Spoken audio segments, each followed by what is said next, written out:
health officials saying the second wave of COVID-19 is more fierce than the first. Business for South Africa is asking to help to source a vaccine. They also hope the lockdown will be short-lived. And to discuss this, we're joined via Zoom by Martin Kingston, Head of Economic Work Group at Business for South Africa.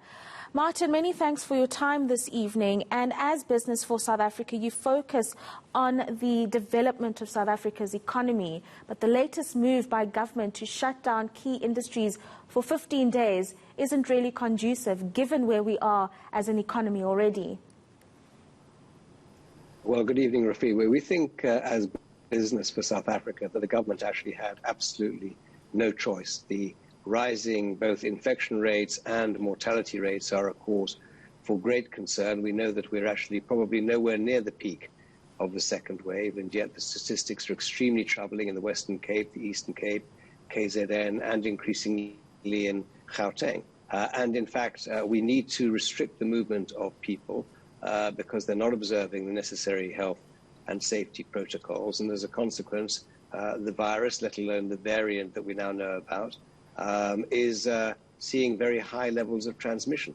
And although there's going to be undoubted increased damage to the economy, as I said, the government has no option, and we support them in that action. The more that people are going to take into consideration the necessary procedures and protocols, hopefully the sooner that the surge will have passed and the restrictions can be lifted. Perhaps there is an option here, Martin, and indulge me as I engage you on this vaccine and the fact that it's not coming sooner than the second quarter of this year. This could potentially be an option because switching the economy off and on like a light switch is not sustainable, even though we are seeing a spike in infections. That's absolutely correct. There's no doubt that until we have the vaccine, we're going to have to learn to live with the virus, and the likelihood is that the second wave is not the last, and it'll be followed by third and fourth waves into 2021. And therefore accessing and distributing the vaccine, most importantly to the healthcare workers, but also to the most vulnerable in society, the elderly, those with comorbidities, is absolutely key so that we can push towards herd immunity as quickly as possible. And I think that many people are concerned that it seems to be the case that we will only start to access the vaccine by the second quarter of 2021. And obviously that program needs to be rolled out. So we as business have said that we will do anything and everything in our power to work with government. Government needs to lead this process. The National Department of Health is clearly in the forefront of it, not only in the context of the COVAX facility that has already been signed, supported by both the Solidarity Fund and the government. That's only 10% of the population.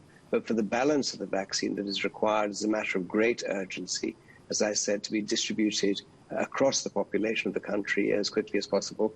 And we have no doubt that business can play a very significant role in facilitating that outcome.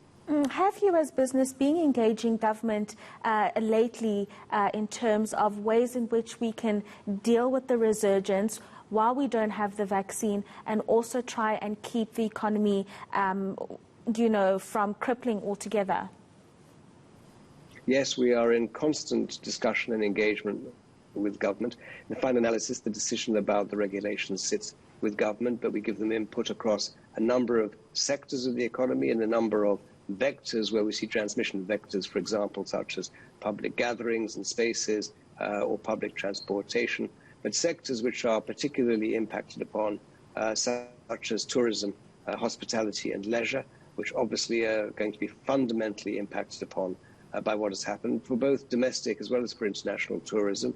The liquor industry, and by that I don't just mean at the level of the taverns, but also those who are producing, distributing, manufacturing drink from vineyards and breweries, obviously through to harder liquor. All of those are very significantly impacted, and we're discussing with government on a daily basis measures that can be taken by the sectors concerned to try and reduce the transmission of the virus within those sectors or in association with those sectors, but also the support that government needs to potentially provide for those individuals that are rendered unemployed or businesses, particularly small and medium-sized enterprises that are particularly vulnerable in these circumstances, and what support, such as, for example, the UIF COVID TERS scheme can be made available into 2021 to provide some measure of relief to both the individuals and the businesses that are suffering.